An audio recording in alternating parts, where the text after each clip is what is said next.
कडे घर सुद्धा राहायला नाही। ते आम्ही प्रांतांना निवेदन दिलं, तहसीलदारला दिलं, पंचायत समितीला पण दिलेलं निवेदन। पंचायत समितीला सांगते प्रांतांच्याकडे आहे, प्रांतांकडे आम्ही 2 वेळा येऊन त्यांची सहनिशा पण केली। प्रांत सांगतात की त्याच्यावर काहीतरी सोल्युशन काढू। आणि मोरे साहेब कोण आहेत आम्हाला तर माहिती नाही, पण मोरे साहेबांचं आम्हाला नाव सांगितलं, ते येतील, पाहणी करून जातील।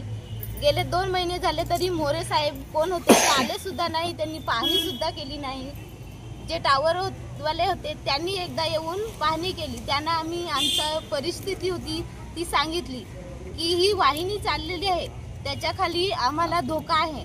कारण की जी नाल्यालगत आमची जागा आहे वाडवडिलांची, त्याच्यामध्ये पूर्ण पाणी भरतं।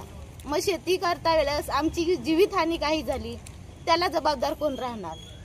आणि आमचं घर सुद्धा नाही आहे आम्हाला राहायला, मग आम्ही कुठे राहणार? ते सांगतात साईटला तुम्हाला भराव करून आम्ही देतोय, पण तुम्ही भराव करून देणार तरी पण